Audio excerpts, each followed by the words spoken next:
당시 사귀던 6살 연하의 여자친구도 있어서 내가 수험생 신분으로 연애를 해서 공부에 집중 못하나 싶기도 하고, 여자친구에게도 미안해서 겸사겸사 아픈 맘을 뒤로 한 채 헤어지려고 했습니다만, 여자친구는 그간 사귄 정 때문에 도저히 절 놓지 못하겠던지 끝까지 절 기다리겠다고 했습니다.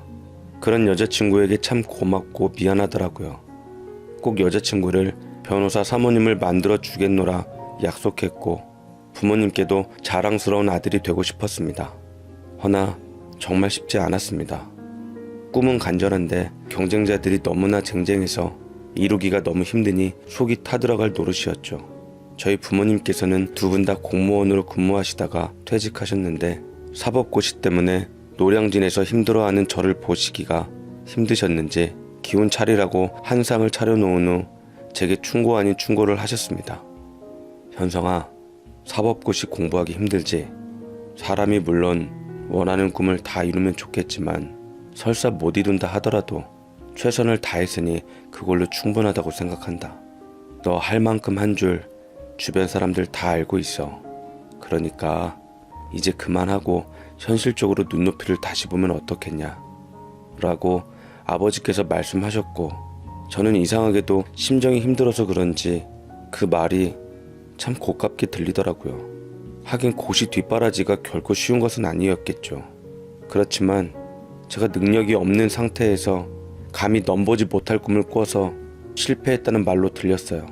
뼈 빠지게 공부했는데도 합격을 못하니 제 자존감은 바닥을 치고 있었습니다. 빈독에 물 붓기 같이 아까웠나 싶어 저는 부모님께 바득바득 우겨서 분풀이를 했습니다. 저 어떻게든 합격할 테니까 그런 힘 빠지는 소리 좀 하지 마세요. 제가 5년간 합격 못하니까 무능력해 보인 모양인데 저 그래도 나름 인류대 나왔고 전 꼭 법조인이 될 거예요. 나중에 제게 쏟은 돈 몇 배든 다 갚아드릴 테니까 저한테 투자하는 거 아까워하지 마시라고요 라며 빽 소리를 질러 나갔죠.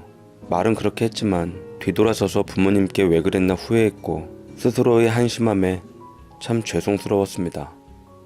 하지만 그 후에도 이를 바득바득 갈고 했음에도 점차 합격의 점수하고는 멀어졌고, 끝내는 부모님의 말씀대로 사법고시를 접은 후에 뭐라도 취직을 해야 했던지라 다음에 법원직 공무원으로 겨우 합격하게 되었습니다.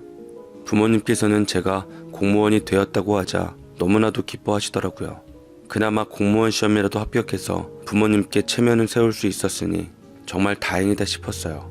그렇지만 저는 31살 때 겨우 공무원의 발을 디뎠을 뿐이었고, 일찌감치 공무원이 된 제 또래의 사람들은 이미 호봉이 올라 어느 정도 자리가 잡힌 상태였죠.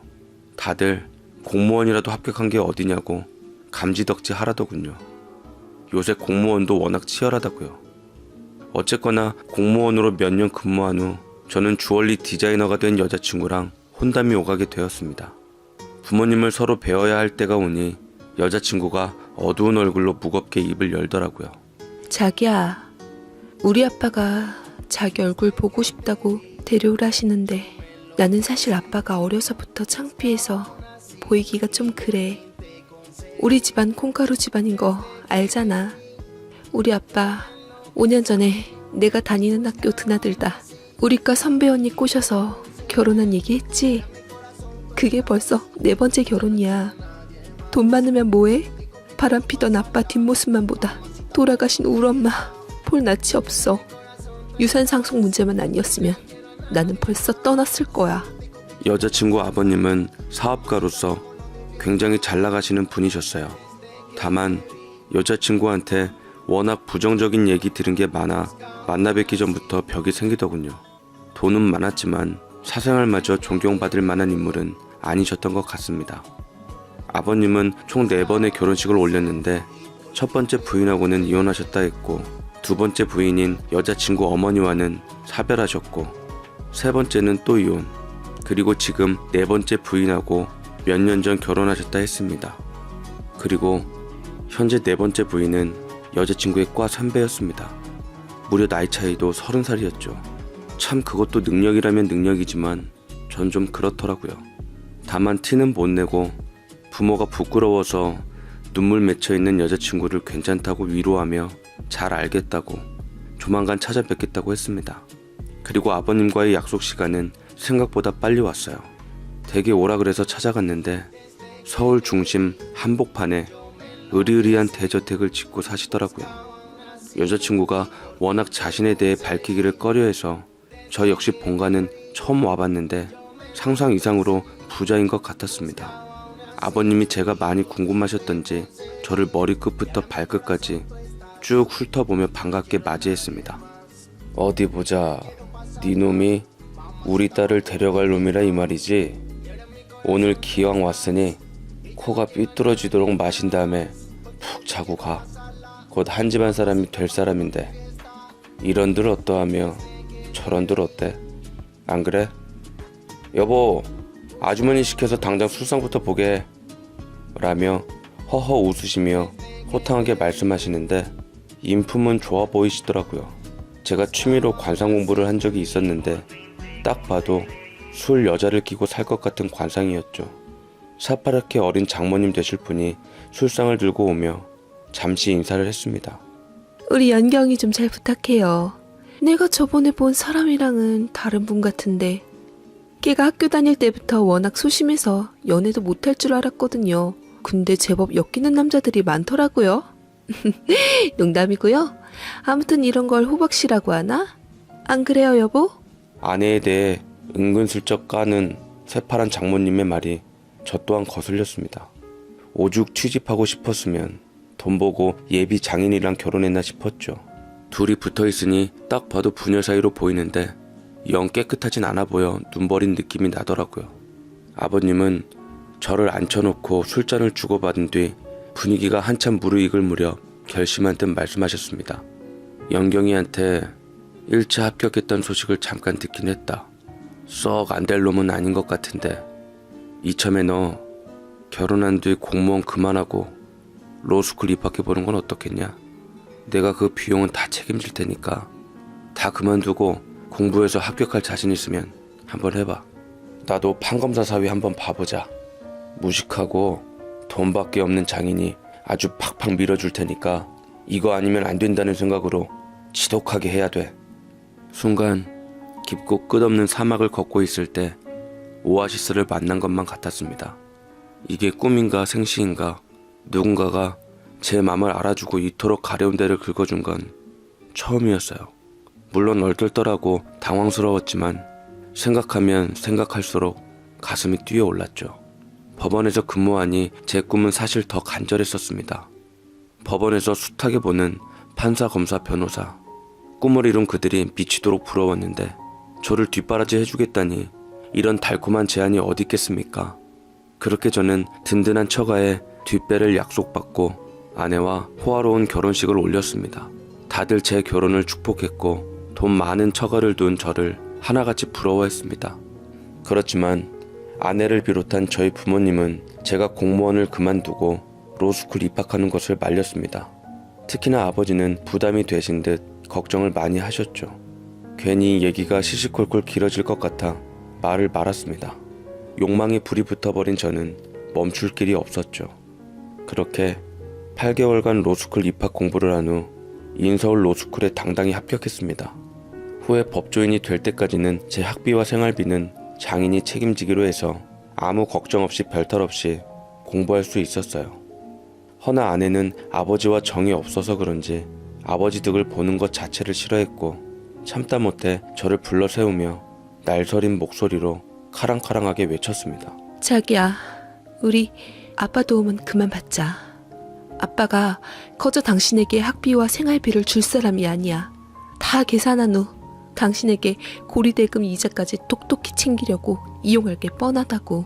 그렇게 공부하고 싶으면 내가 어떻게 해서든지 할 테니까 아빠한테 기대는 건 그만해. 나 더 이상 아빠랑 얽히는 거 싫어. 지금 장난해? 이미 시작해버렸는데 지금 와서 나더러 공부를 포기하라고? 이제는 돈만 있고 어느 정도 머리만 있으면 이번에야말로 내 꿈을 이룰 수 있다고. 그리고 당신 허울 좋은 주얼리 디자이너로 일해서 학비는커녕 생활비도 감당하기 어려울걸? 나도 잘 사는 장인덕 좀 보자. 장인도 나중에 내 덕 보시면 누이 좋고 매부 좋고 서로 좋은 건데 왜 당신이 초를 치냐고 라고 획 질러버렸고 아내는 그런 제게 실망한 듯하며 옥신각신하다 결국 크게 부부싸움이 나고 말았습니다. 평소 다소곳하고 참한 아내가 한번 수틀리니 아예 집을 나가버리더라고요. 전화도 끊어버리고 독불장군 같은 면은 정말 장인어른과 똑같았습니다. 며칠간 연락이 안 되니 저도 아내가 걱정이 되더군요. 밖으로 아내를 알만한 지인들에게 모두 전화를 걸어보았지만 아는 사람은 아무도 없었습니다. 행여 장인어른이 아실까봐 초조해지더라고요.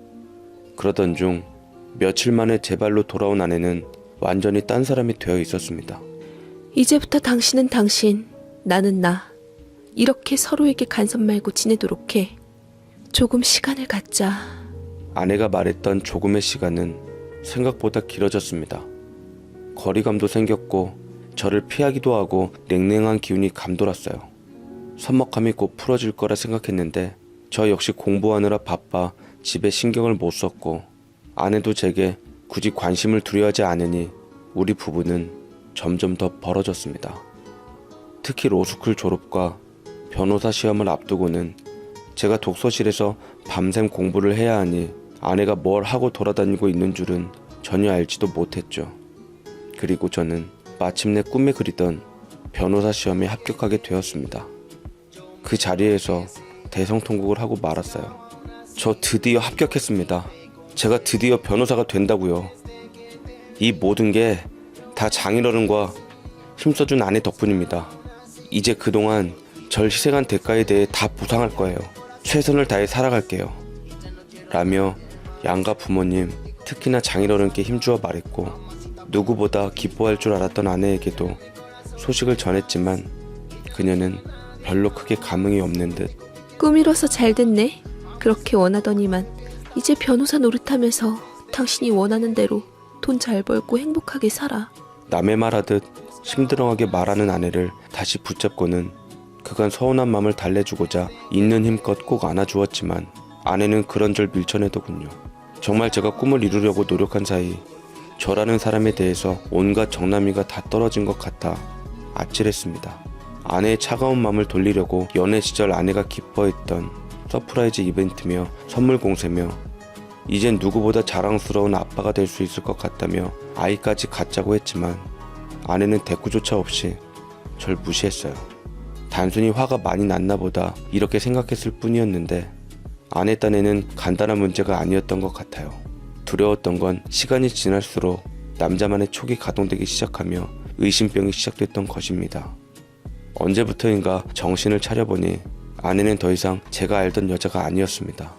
매일 밤 숨어서 하는 통화와 옷에 배인 짙은 남자 향수 냄새, 의문의 선물들, 누가 봐도 수상해 보였어요.